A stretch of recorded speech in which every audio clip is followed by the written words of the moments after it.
So what I like to do is to provide experiences and understanding of water's true nature, a new understanding of water from its transdisciplinary and multidimensional aspect, which includes new science, technologies, environment, the artistic, the crystallography aspect of water, the indigenous, the mystical, the ancient understanding of water, very, very important, and then us as the conscious observer, how that affects everything.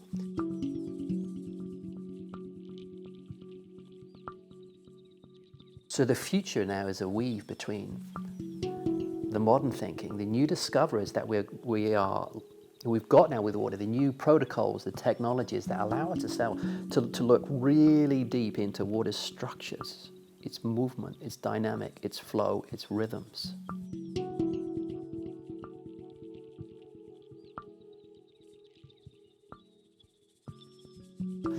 Water has been a forgotten subject. In fact, the way we think about it, it's the recipient of all our waste. It's something to throw away everything. Now it's time to readdress what actually pollution is and why we keep polluting. Well, when we begin to understand water, the roadmap to ending all pollution will begin. When we look at pollution out there, I don't see that as pollution. I see that the effects of pollution, and the effects of pollution over many hundreds of years that we're stuck in. And they now cause for an entire generation to really rethink water, what its role is, what its purpose is.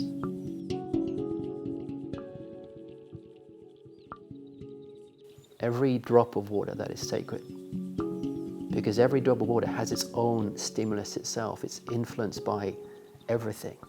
And so your relationship to water will lead to a change to a relationship with all life, not only water, but all life. And what I love to do and love to share is to take people on a journey. I like to call it, let's call it the water journey. Telling a new story about water. But it really gets you to a point where you realize you've got your own story to tell. And my role is to get you to that point so that you can tell your own story. And from there, it's where we begin to have reverence for every piece of water.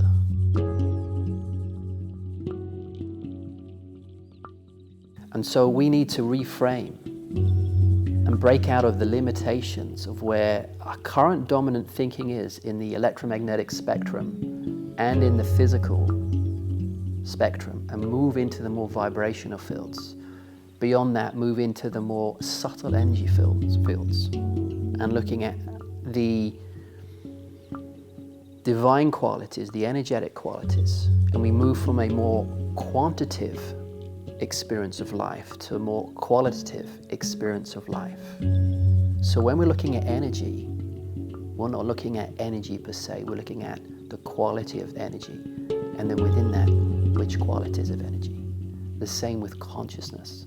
We're looking at qualitative aspects of consciousness and how the qualitative aspects of consciousness, the qualitative aspects of energy and water, how there is a connection between the whole, and where do we fit into all of that.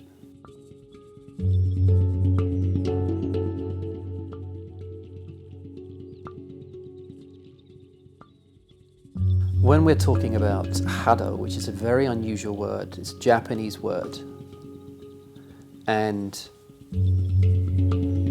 loosely translated, it might mean wave or vibration, but actually it's much more expressive than that.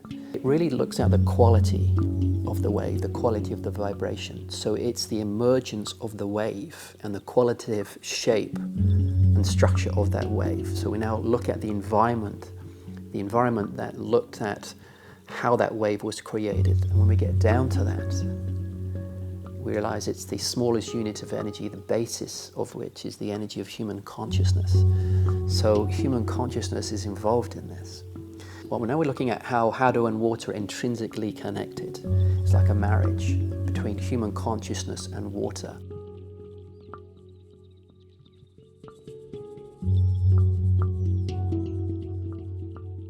Well, I started off my professional life with flying airplanes. For 35 years I've been in the air, so I've been exposed to the atmospherics. Being a pilot is a very dynamic game, and I started off flying fighter jets for about 20 years and then moved into commercial aviation. When you fly an aeroplane, you get the best view in the house, and it becomes very much an intimate journey you go on with the atmospherics from all levels, and seeing exactly what the aeroplane can do, how you can perform with the aeroplane as well, how all the instruments are all in harmony with each other, and how you're in harmony with the elements as well. But not only that, it's a complete reverence for the elements, because you always have to bow down to nature and its immense force, its immense expression, and never to go too far, because the climate, the weather, the atmosphere is very powerful movements of energy. And when you're in harmony with that, it looks after you. It's like a divine experience. It's like a spiritual experience. One of the most amazing disciplines I've had the honor and pleasure of learning is the art, the internal art of Tai Chi from a great master for the last 20 years. Tai Chi, certainly the form, is pure nature or consciousness through movement. And it will express, each move will express the quality of your consciousness within that movement. It's an art form. It's learning really how to be an artist in movement, an artist of the soul. It is an expression of the soul's movement. It gets you down to the essence of life, almost beyond the conceptual mind of what it actually life is, and getting right down to that still point and this overwhelming sense of peace and beauty and just the majesty of existence.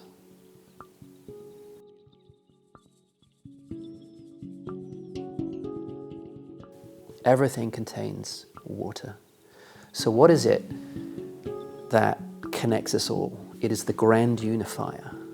How water is now revealing itself to you as a conscious observer on a macroscopic level, allowing and revealing its images and its pictures to you. So it's almost as if it's in dialogue with you, but there's an intelligence within the water itself that is fully aware of where you are in your consciousness and will allow you to see what you need to see. It's an amazing journey of expression and intelligence that the water is containing information, or what we might call some kind of message, that's letting us look at water in a completely different way.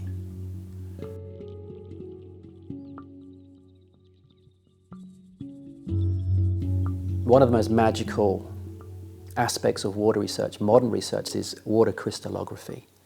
And looking at it from not only a microscopic point of view, and actually looking deep into the molecular structure of water and how it constructs its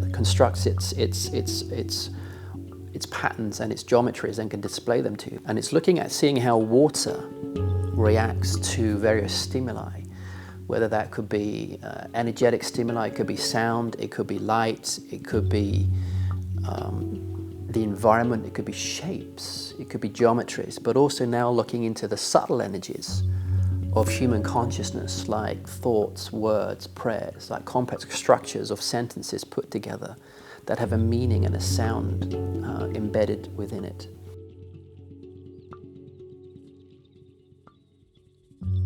See, water can be analyzed classically, structurally, or through water depiction methods. And so the water analysis that I like to use at the People's Lab is looking at the water depiction methods. And that can be looked at either microscopically, macroscopically, or through cymatic patterns or some other patterns. And it can be revealed to you in this beautiful piece of scientific resonant art that you can use either as an analysis tool or as a piece of artwork itself, and is really looking at a new way of how we could look to define or redefine what water quality is at its informational and its energetic properties. And it is beautiful and magical. and very dynamic.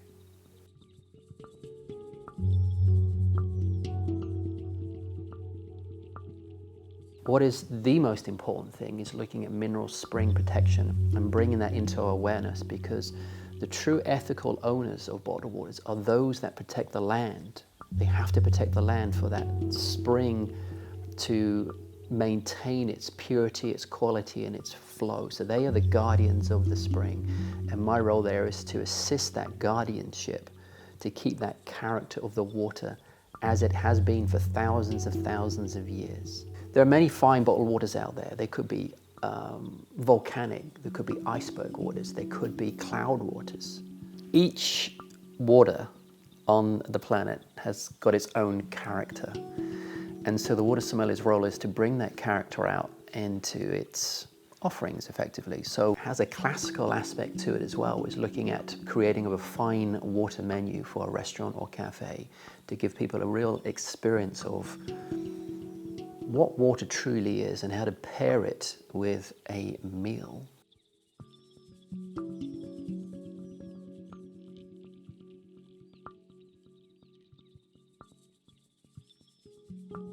We look at water's hydromimicry, and we look at how it moves in its dynamic flows and patterns in accordance with nature. And so from there we build systems that are in accordance with the way water moves naturally. And we can put that in a domestic situation, a commercial situation, or even a community situation.